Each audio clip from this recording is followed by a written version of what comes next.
संयमो तवो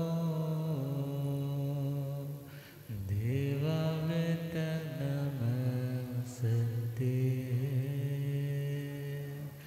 जस धमे सया भणो जे हाथ जोड़ गोरानो मेरी वंदना जे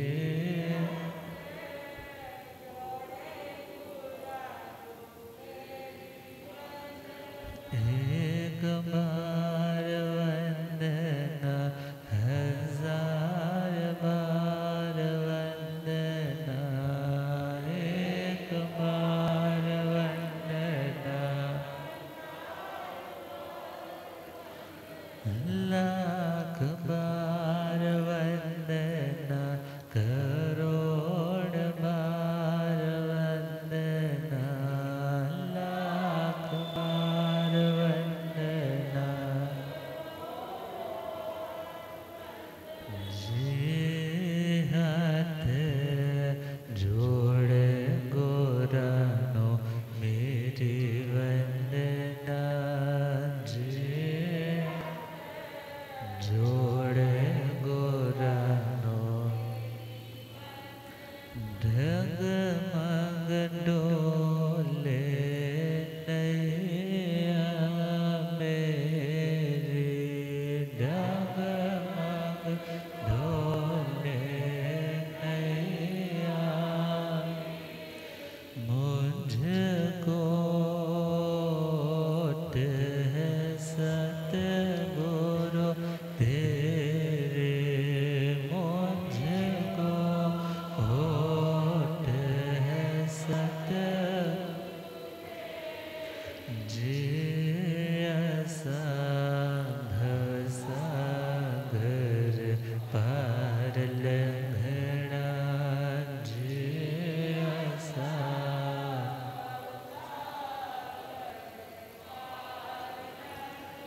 जे हाथ जोड़ गोरानो मेरे वंदना जे हाथ जोड़ गोरानो अनंत अनंत शांति के निकेतन शासनपति श्रवण भगवान महावीर स्वामी के पावन चरणा रविंदों में हार्दिक भावभीना वंदन नमन। मेरे अंधेरे जीवन को रोशनी प्रदान करने वाले परम उपकारी आगम ज्ञान के भंडार आगम ज्ञाता आगम पुरुष जिन शास्त्र रतन हिमाचल केसरी उपाध्याय भगवंत श्रद्धेय गुरुदेव श्री जितेंद्र मुनि जी महाराज साहब के पावन चरण कमलों में हार्दिक भावभीना वंदन नमन। पाठ पर विराजमान तपस्विरत श्री ब्रह्म मुनि जी महाराज साहब के चरणों में भावभीना वंदन नमन। धर्म सभा में उपस्थित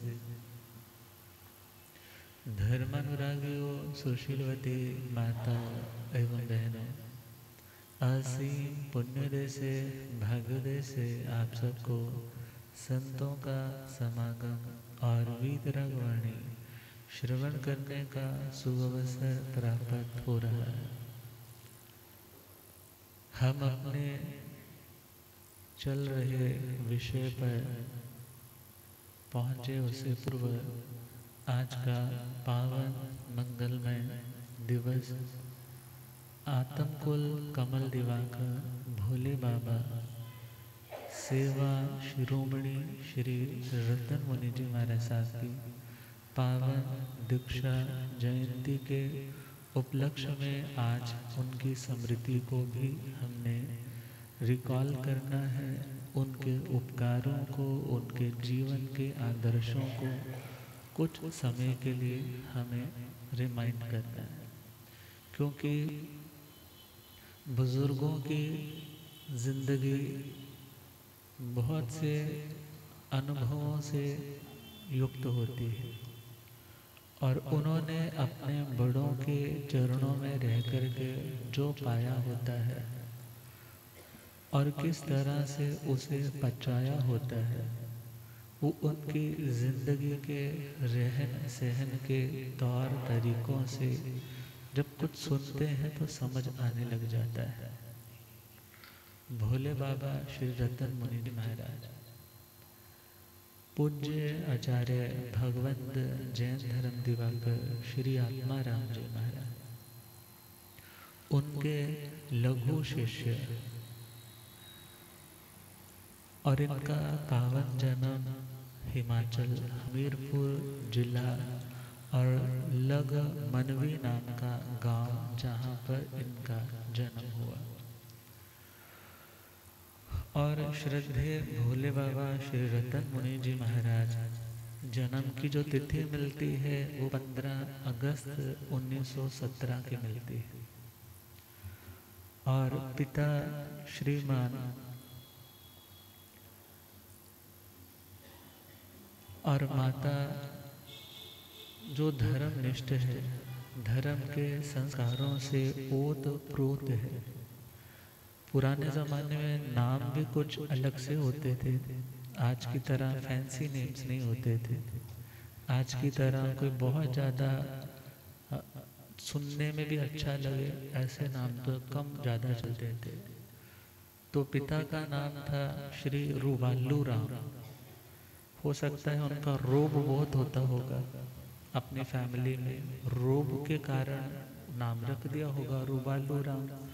और माता श्रीमती कारजू देवी, और उनके घर में ऑलरेडी भी वैसे 5-6 भाई थे। और जब जन्म हुआ तो बच्चे का नाम रखा सुंदर लाल शर्मा, सुंदर लाल। अब समय व्यतीत हो रहा है, 1917 में जन्म हुआ है और सन 1939 में बलाचौर के अंदर पूर्व जन्मों की मंगल में शुभ अध्यवसाय परिणाम विचार जागृत हुए और संतों का सानिध्य मिला आचार्य भगवंत पूज्य श्री मोती राम जी महाराज। और उनकी निश्राय में इनकी मंगल में दीक्षा संपन्न होती है। और गुरु के रूप में उनकी सारणा वारणा धारणा, उनके जीवन के निर्माण का दायित्व किन्हें सौंपा गया? पूज्य श्री आत्मा राम जी महाराज। और बुद्धि गांव के हैं मगर बुद्धि बहुत उत्तम है। सेवा की भावना, अपनत्व की भावना वैसे भी गांव के लोगों में कुछ ज़्यादा रहती है। शहर के लोग थोड़ा फॉर्मल हो जाते हैं, थोड़ा कोरे करारे बन जाते हैं, मगर गांव के लोगों में ऐसी चीज़ें कम पाई जाती है। वो लोग तो बाहर से आए हुए अजनबी के लिए भी पारिवारिक सदस्यों की भांति ही बिहेव करते हैं। तो इनके अंदर अपनत्व बहुत है, सेवा की भावना बहुत है, स्वाध्याय की रुचि भी बहुत है। श्रद्धेय आचार्य भगवंत के समीपस्थ रहना, उनके औरा में रहना, उनके समीप रह कर के विनय भाव के साथ सेवा की कोई भी हिदायत आए उसे सुनने के लिए तत्पर रहना, मानो इनकी जिंदगी का लक्ष्य बन गया। और उनके श्री चरणों में रहकर आगमों का अध्ययन भी खूब किया। ये नहीं वो सिर्फ भोले बाबा ही थे, वो आगम मनीषी भी थे। आगमों की बातों को, संस्कृत प्राकृत लैंग्वेजेस को भी पूरी तरह से जानने वाले थे। और श्रद्धेय श्री रतन मुनि जी महाराज, हो सकता है लोग कह दें कि वो प्रवचन तो करते नहीं थे कोई खास, मगर उनकी ज़िंदगी में से इतनी शिक्षाएं मिल जाती है कि शायद बहुत लंबे चौड़े व्याख्यान करने वालों की ज़िंदगी से भी वो सारी चीज़ें आपको न मिल पाए। तो पूज्य भोले बाबा श्री रतन मुनि जी महाराज, जिन्होंने श्रद्धेय आचार्य भगवंत की सेवा, गुरु भाइयों की सेवा, और जब आचार्य भगवंत की नैन ज्योति मंद हो गई थी तब कभी जो चित्र मिलता है तो आचार्य भगवान इनके कंधे पर हाथ रख करके चल रहे, अर्थात मानो जैसे एक बूढ़े बाप की लाठी एक बच्चा बन जाता है, तो बच्चे की भांति ही इन्होंने अपने बुजुर्ग महास्थविर और ज्ञान के देवता आचार्य भगवंत की सेवा में अपना जीवन समर्पित रखा। और वह समय भी आया जब 30 जनवरी 1962 की रात आई और आचार्य भगवंत का साया सर से देह दृष्टि से उठ गया, मगर उनकी शिक्षाएं, उनकी कृपाएं जो इन्होंने उनके चरणों में रह करके सीखा था, पाया था, वो तो आज भी उनके पास है। और तत्पश्चात उपाध्याय श्रमण श्री फूलचंद जी महाराज साहब, जो इनके देखा जाए तो संसार दृष्टि नहीं है, मगर संसारिक रिश्तेदारियों के हिसाब से चले तो भोले बाबा श्री रतन मुनि जी चाचा गुरु लग गए एक तरह से। तो वो क्योंकि पूज्य श्री खजान चंद जी महाराज साहब वो बड़े गुरु भाई थे और श्री रतन मुनि जी महाराज साहब छोटे गुरु भाई थे। और पूज्य श्री खजान चंद जी महाराज साहब के शिष्य कौन थे? पंजाब प्रवर्तक उपाध्याय श्रमण श्री फूलचंद जी महाराज। आपस में बहुत प्रेम है, घनिष्ठता है। और प्रतिदिन की प्रातःकालीन जो प्रार्थना है, पहले श्रवण जी महाराज कृपा किया करते थे और उसके बाद प्रार्थना का कार्य किन्होंने संभाला? भोले बाबा श्री रतन मुनि जी महाराज। अब इनके अंदर इतनी इतनी इतनी आत्मीयता कि जो जैन धर्म को मानने वाले हैं या जैन धर्म से अलग भी लोग हैं, मगर इंसानियत इतनी और इतनी ज़्यादा दैविक भावनाएं कि सबके लिए उनका दरवाज़ा खुला था। कोई भी आकर के अपना दुखड़ा रो कर के संभल ले सकता था। और पूज्य भोले बाबा श्री रतन मुनि जी महाराज, जिनका हमेशा क्या भाव रहता कि चलो कोई बीमार है या किसी के घर की यहाँ कोठी का मुहूर्त है तो विनती करके गए हैं, तो मंगल पाठ सुनाने के लिए, प्रार्थना के लिए वहाँ झोली एक पात्रा उठा करके वहाँ पहुँच जाते। और भोले बाबा श्री रतन मुनि जी महाराज वो तो ऐसे फक्कड़ फकीर थे कि कहीं से भी कहीं बैठे और कहीं उठ कर के चले जाएं, उनको कोई मोह नहीं है कि पीछे मेरा कुछ रह गया है। अर्थात वो तो हवा की भांति, जैसे हवा एक जगह से बंधी नहीं होती, इसी प्रकार उनका जीवन भी मानो किसी एक के साथ बंधा हुआ नहीं, बंधे थे तो अपने गुरुओं की आज्ञा से, भगवान की बातों से बंधे हुए थे। समता विभूति थे, शांत आत्मा थे।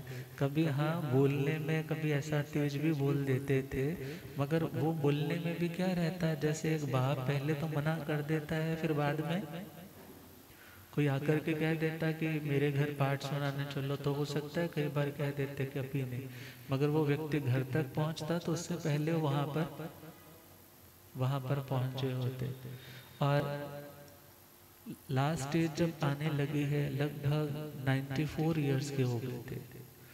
और तब तक, क्योंकि जब आचार्य भगवंत पूज्य श्री आत्माराम जी महाराज के श्री चरणों में थे, तो जैसे सभी संतों को कहते हैं ना बड़े कि तुम्हें क्या चाहिए तुम बताओ, तो ये कहते बस मेरे को तो तंदुरुस्ती दो, मेरे को क्या दो। और वो तंदुरुस्ती किसके लिए? कि मैं आपकी सेवा करता रहूं, आपकी सेवा करता रहूं, बस मेरे को ऐसी शक्ति चाहिए कि आपकी सेवा में बाधा रुकावट कभी ना आए। और उन्होंने जब रहे बड़े गुरु महाराज, उनकी सेवा की, बाद में साथी मुनियों की सेवा की, और कोई उनके चरणों में आ जाता तो उनकी भी सेवा करते। और गृहस्थ जनों की सेवा कौन सी है? उन्हें ढांढस देना, धीरज बंधाना, धर्म का शरणा देकर के उनको श्रद्धा से भ्रष्ट होने से बचाना। अर्थात उन्होंने अपना वो पूर्ण कार्य इतनी लंबी उम्र की अवधि तक भी निभाते रहे। और मेजॉरिटी में वो बाहर ही जाते थे, क्योंकि पुराने संत थे, पुराना कल्चर और निर्दोषता का ध्यान बाहर ही जाते। और उपाध्याय भगवंत गुरुदेव को कहा करते थे कई बार हंसी में, कहते कि मैं जहाँ जहाँ जाता था ना वहाँ वहाँ कॉलोनियाँ बन गई। वहाँ क्या बन गई? वहाँ वहाँ कॉलोनियाँ कट गई, वहाँ वहाँ कोठियाँ खड़ी हो गई, अब समझ नहीं आता कहाँ जाऊँ। अर्थात पुण्यवान आत्मा तो कहा जाता है ना, उनके तो उच्चार पर श्रवण में भी क्या होती है, उनके अंदर भी लब्धियां होती है। अर्थात वो अपनी साधना से प्रेम करने वाले फक्कड़ संत थे, फक्कड़। और उनके चरणों में बैठने वाले साध्वी जी महाराज, महासाध्वी अलका जी, महासाध्वी श्री सिंधु जी इत्यादि और भी कईयों को हम जब दर्शन के लिए जाते थे तो उनको शास्त्र स्वाध्याय करवा रहे होते थे। अर्थात पूज्य श्री रतन मुनि जी महाराज जो सेवा मूर्त थे, सिर्फ जैनियों के गुरु नहीं थे, बल्कि कितनी अदर कास्ट के लोग उनके प्रेम के कारण, उनके अपनत्व के कारण, उनकी साधना के कारण, उनकी निर्लेपता के कारण और उनके भीतर के संतोष वृत्ति के कारण खिंचे हुए उनके पास आते थे। कितनी सरलता है, कोई कपट नहीं है, जो है सब सामने है, और यदि नहीं है तो वो भी सामने है। अर्थात ऐसी सरलता की प्रतिमूर्ति पूज्य भोले बाबा श्री रतन मुनि जी महाराज, और जिन्होंने मंगल पाठ सुना सुना करके पता नहीं कितने बच्चे पास करवा दिए। हाँ, बच्चे आकर के बताते हैं महाराज जी जब एग्जाम आते तो हम कहाँ पहुंच जाते। एक आत्मा को संभल मिलता है ना, सहारा मिलता है, वो कहीं और डाइवर्ट ना हो, तो उससे अच्छा क्या है कि तुम अपने गुरुओं के पास जाकर मंगल पाठ सुनो। बस मेरे पेन पे हाथ लगा दो, क्या लगा दो? हाथ लगा दो, मेरे पेपर कैसे हो जाएंगे? अच्छे हो जाएंगे। देखो कितना विश्वास। बच्चों की माइंड प्रोग्रामिंग भी उनके प्रति ऐसी जैसे अपने घर के दादा हो, अपने घर के बुजुर्ग हो, और सबके प्रति बहुत प्रेम का, आदर का भाव। और गुरुदेव के प्रति भी असीम अनुग्रह, असीम उनका प्रेम। हमने भी बचपन से जब घर पे भी थे तो माताजी पिताजी के साथ आया करते थे, तो वही प्रेम, वही करुणा। अर्थात यदि कोई दूसरी जगह दर्शन करने जा रहा है, अच्छा इनको भी दर्शन करवा लो साथ में। और जब गुरुदेव के साथ दीक्षा के लिए आए, वैरागी बन गए, तो कहते अच्छा सुल्तानपुर वाला, अच्छा बहुत अच्छा, तेरे को बहुत अच्छे गुरु मिलते हैं, ऐसे गुरु आसानी से नहीं मिलते। अर्थात गुरुदेव के प्रति भी अपनत्व। और आचार्य पूज्य श्री आत्माराम जी महाराज के हस्त लिखित जो ग्रंथ थे, जो उनका भंडार था, क्योंकि जहाँ से उन्होंने कितना कुछ स्वाध्याय करके शास्त्रों का लेखन कार्य किया, वो भंडार भी गुरुदेव की लगन को देख करके उन्होंने उनके लिए खोल दिया कि आपको जितना चाहिए, जो पढ़ना है, जो लिखना है, जो करना है, आप कर सकते हो। और वो कहते कि अक्सर साधु सती आते हैं तो उनका ध्यान होता है कि कोई ना कोई मंत्र मिल जाएगा, कोई ना कोई साधना आचार्य जी ने की होगी वो मिल जाएगा, मगर आपका ध्यान तो सिर्फ किसमें रहता है कि स्वाध्याय, इसका अर्थ कैसे किया, इसकी एक्सप्लेनेशन उन्होंने क्या की।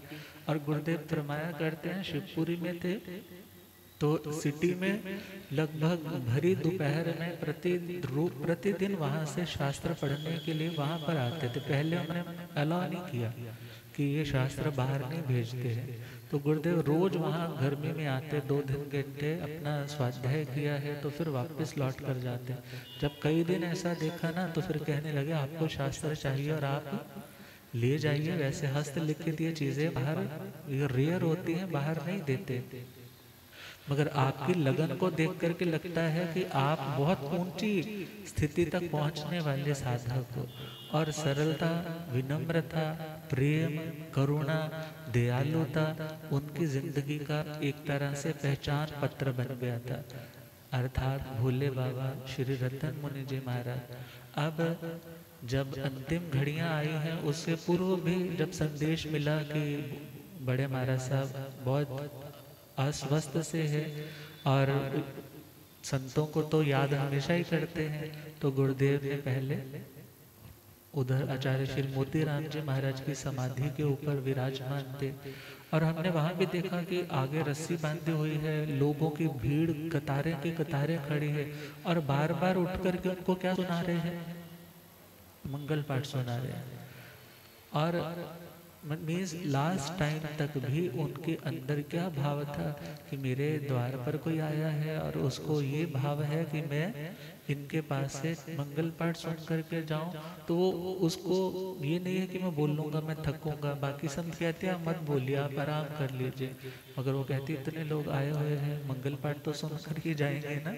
अर्थात इतनी अवस्था रुग्ण होने पर भी उनका मन क्या कहता है कि मेरे से जितना भला किसी का हो सकता है, मेरे से जितना शासन की सेवा का कार्य हो सकता है, मुझे करते रहना।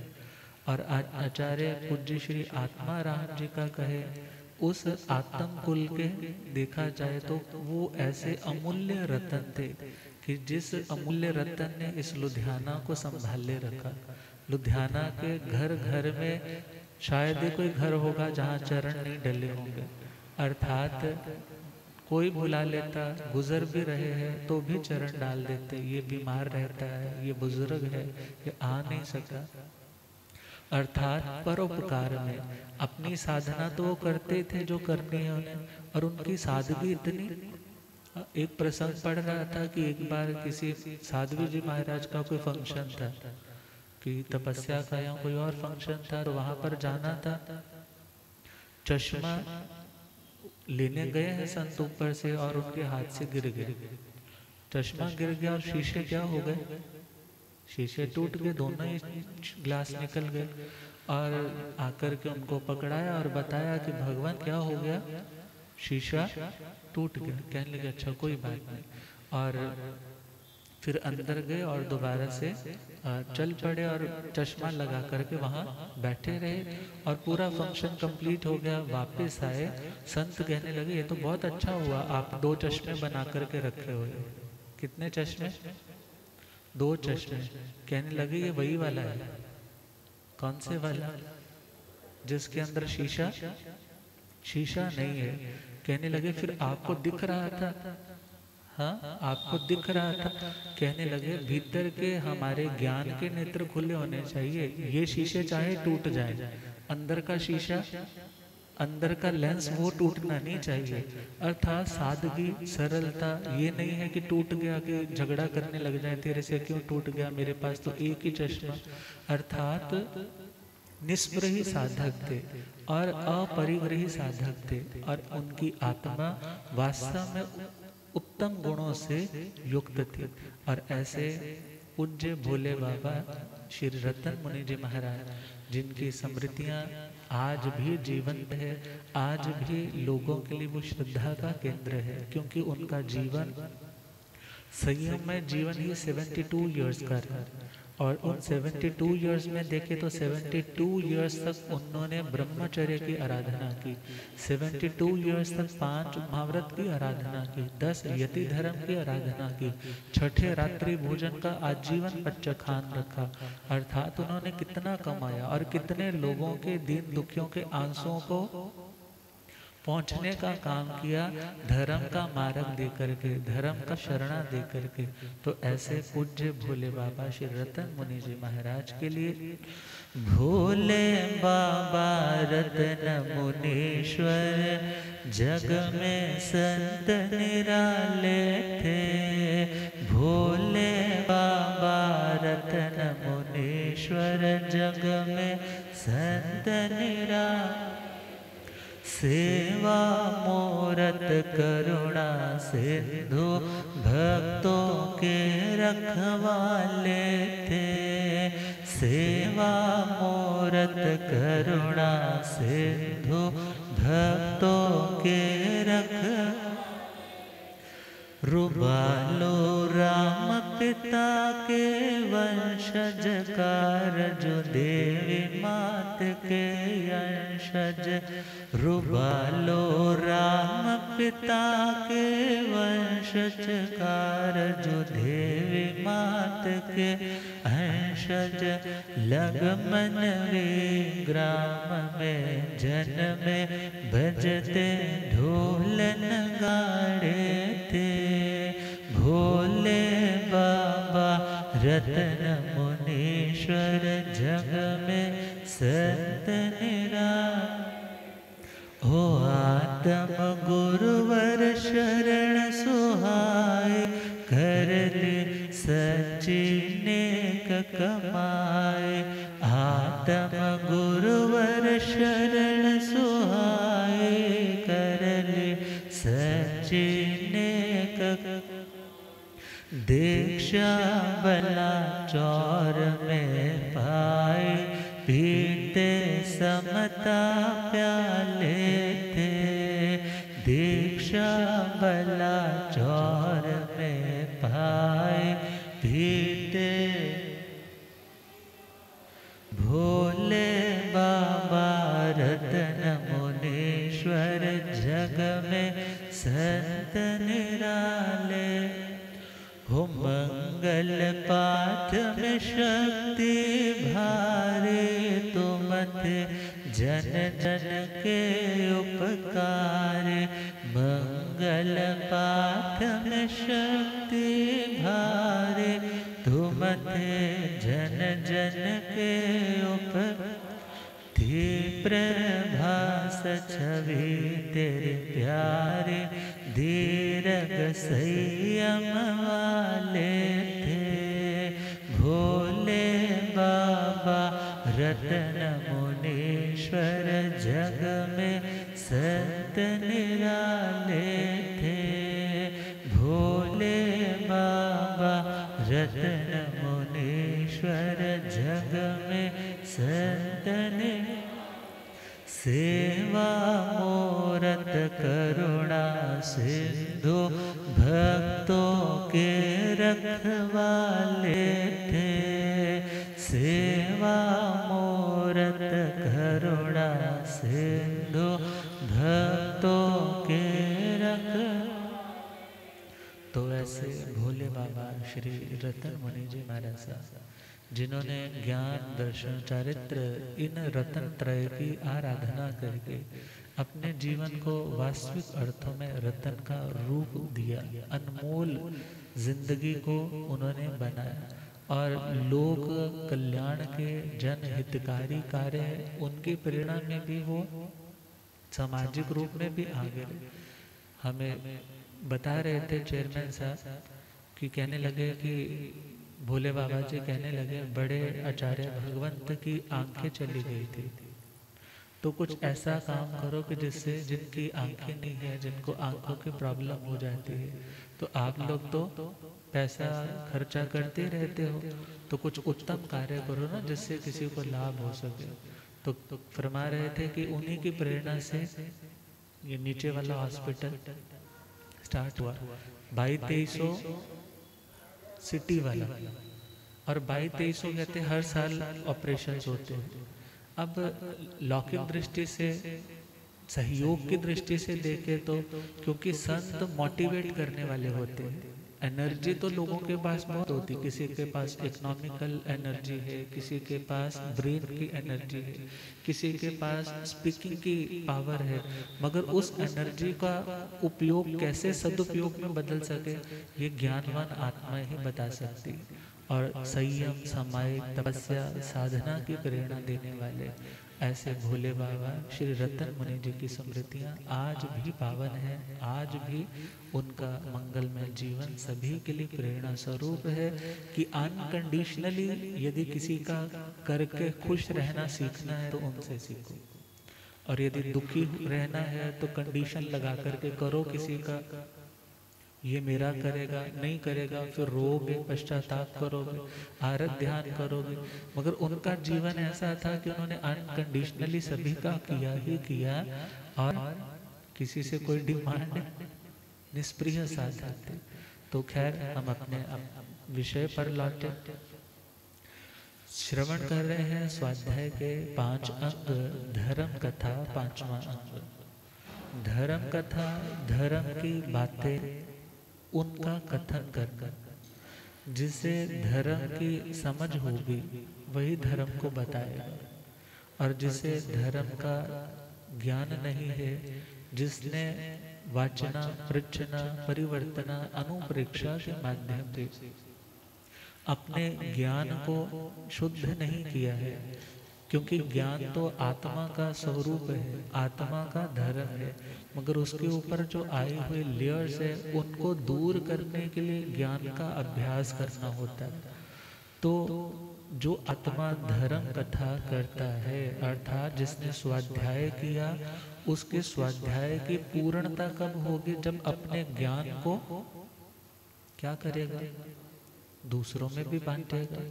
तो भगवान फरमाते हैं धर्म कथा से, धर्म कथा करने वाले आत्मा की भी निर्जरा होती है, कर्मों का क्षय होता है और प्रवचन की प्रभावना होती है। किसकी प्रभावना? कितने लोग हैं जिनकी मानसिकता बदल जाती है, कितने लोग हैं जिनके मन में आत्मा परमात्मा को लेकर के डाउट्स होते हैं, जिनके हृदय में सृष्टि के निर्माण को लेकर के डाउट्स होते हैं, मगर जब किसी ज्ञानवान संतों के श्री चरणों में आकर के धर्म की बातें सुनता है तो उसके डाउट्स भी क्लियर होते हैं, श्रद्धा भी मजबूत होती है, कर्म काटने के लिए तप, जप, स्वाध्याय, संयम के भाव भी आते हैं कि मैं भी उन चीजों का आराधन करूं। कहते हैं महात्मा बुद्ध की ही परंपरा के एक कोटिकर नाम के संत थे, सत्संग कर रहे थे, रात्रि का समय था और दुनिया को धर्म से जोड़ने के लिए, दुनिया की असारता को समझाने के लिए वो कोई स्टोरी सुना रहे थे। और उस समय एक बूढ़ी महिला जो अपनी काम वाली के साथ वहीं पर बैठी हुई थी, और भी पब्लिक ढेर सारी थी, और उधर उनके घर पे, किसके घर पे? जो बूढ़ी महिला है उसके घर में चोर आकर के सेंध लगा करके सोना, चांदी, जवाहरात इत्यादि उठा करके बांध रहे हैं। और जैन मान्यता की तो घटना नहीं है, मगर उस वृद्धा ने देखा कि जो दीपक जल रहा है उस दीपक का तेल क्या हो रहा है?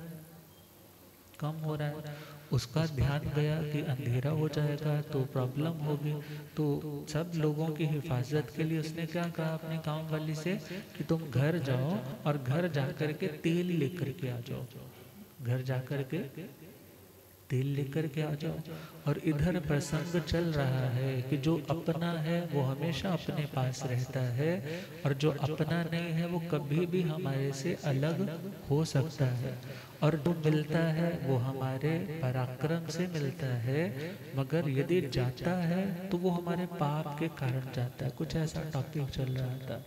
और जैसे ही वो घर पहुंची तो क्या देखा, घर के सारे ताले वाले सब टूट रखे हैं, घर में सेंध लगा करके वो क्या कर रहे हैं, गठड़ियां बांधते जा रहे, बांधते जा रहे। अब जैसे ये घटना देखी वो दबे पांव कहाँ आ गई?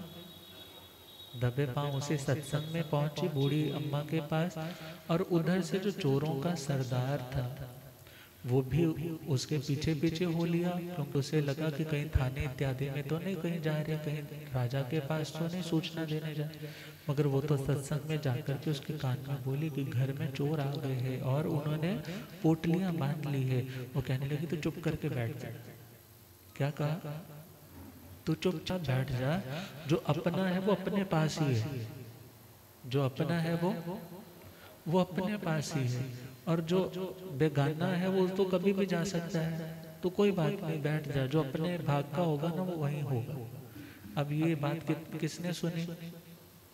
चोर ने। उसको बड़ी शर्म आई, उसको बड़ा एहसास हुआ, उसका मन अंदर से मानो ऐसे रोने लग पड़ा कि मैं एक ऐसी धर्मात्मा स्त्री का जिंदगी का एक पूर्ण स्ट्रक्चर खराब कर दूंगा यदि मैं इनके घर से कुछ चुरा कर लेके जाऊंगा। मगर ये आत्म स्थिति इसकी कितनी ऊंची उठ चुकी है। अब वो वापस लौटा और सभी चोरों को बोला ये सामान यहीं पर छोड़ दो, यहाँ पर हमें चोरी नहीं कर। चले गए। सत्संग खत्म हुआ, काम वाली कहती जल्दी चलो जल्दी चलो, वो कहते चलते हैं, पूरा हो जाए फिर चलते हैं।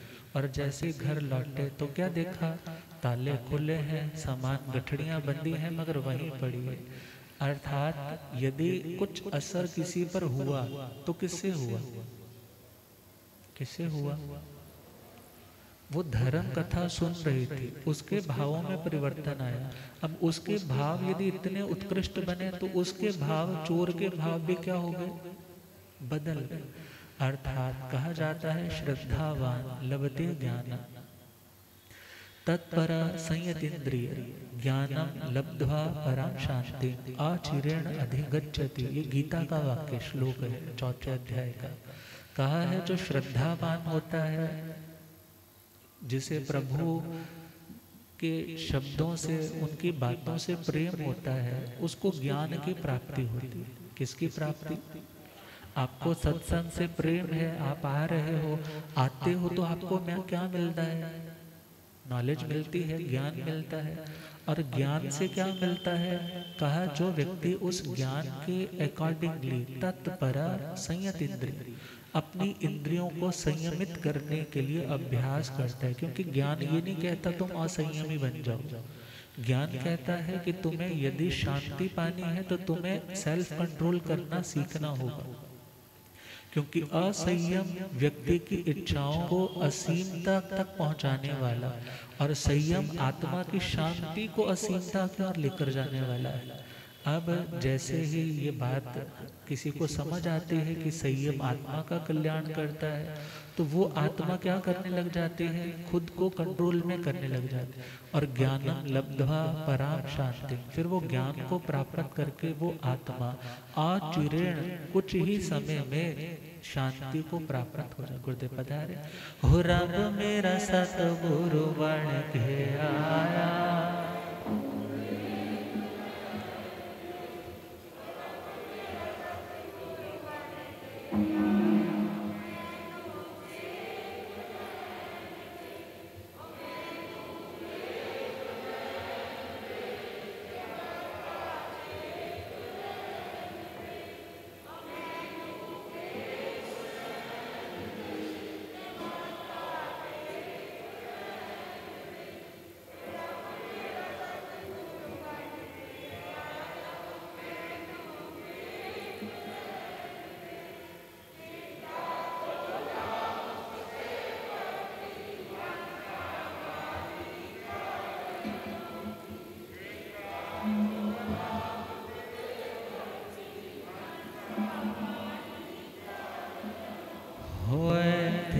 झुकदाए संसार में नो, होए थे झुकदाए संसार में नो, हो रब मेरा सतगुरु बन के आया मैं नो। बोले आगम ज्ञाता आगम पुरर्जन शास्त्र तथे हिमाचल के श्री उपाध्याय भगवंत श्रद्धेय गुरुदेव श्री जितेंद्र मुनि जी। और ठाणक जी सूत्र के चौथे ठाणे में 4 तरह की कथाओं का, धर्म कथाओं का वर्णन आता है, जिसमें आक्षेपणी, विक्षेपणी, संवेदनी, निर्वेदनी। अर्थात आक्षेपणी जिंदगी में कोई बुराई है, उसके ऊपर एक तरह से आक्षेपात्मक रूप से जब कथा सुनी जाती है कि गुरु महाराज उसी बात को पॉइंट आउट करके कोई स्ट्रेस दे करके समझा रहे हैं, तो उस व्यक्ति का मन बदलता है और वो व्यक्ति जीवन में संयम ग्रहण करता है, नियम पच्च खान लेता है। और विक्षेपणी का मतलब है सो मत मंडन और पर मत खंडन, अर्थात अपने मत की जो जो क्वालिटीज है उनको बताते हुए और अन्य मत में जो जो भी कमियां आ रही है उनको समझाते हुए धर्म के प्रति रुचि पैदा करने वाली जो कथा है उसका नाम है विक्षेपणी। संवेदनी का मतलब है जिस कथा को सुन करके आत्मा के अंदर संसार से भय और मोक्ष की अभिलाषा जागृत होने लग जाए। और निर्वेदनी जिससे भोगों के प्रति आसक्ति नष्ट प्राय हो जाए, अर्थात अनासक्ति वैराग्य उमड़ने लग जाए। और ऐसी जो निर्वेदनी कथा है उसको सुनकर के एक भोगी आत्मा भी योग अवस्था में आने के लिए तैयार हो जाता है। इतनी बड़ी बड़ी दीक्षाएं होती है, इतने बड़े बड़े घरानों के लोग दुनिया का वैभव ठुकरा देते हैं, तो उसके पीछे पूर्व के अर्जित संस्कार तो है, मगर उनको जागृत करने में यदि कोई कारण बनता है तो वह है धर्म कथा। वो कौन कारण है? धर्म कथा। जो करते धर्म कथा होते वो पावन। जो करते धर्म कथा मोह निंदिया उड़ाए देते ज्ञान का सावन। मोह निंदिया उड़ाए देते ज्ञान। जो जिनवाणी की वर्षा शरणागत पर है करते। जो जिनवाणी की वर्षा शरणागत पर है। निर्धन व धनवानों में ना भेद जरा भी करते। निर्धन व धनवानों में ना भेद जरा भी। ऐसे ज्ञान देवा करके दर्श सुहावन। जो करते धर्म कथा होते वो पावन। जर जोरू के जो त्यागे संयम के जो अनुरागे। जर जोरू के जो संयम के जो अनुरागे। भटकों को राह दिखाकर पुण्यों के बने जो भागे। भटकों को राह दिखाकर पुण्यों के बने जो जागे। ज्ञान प्रभास हार कर्मों का रावण। जागे ज्ञान प्रभास हार कर्मों का रावण। जो करते धर्म कथा होते वो पावन। जो करते धर्म कथा होते वो।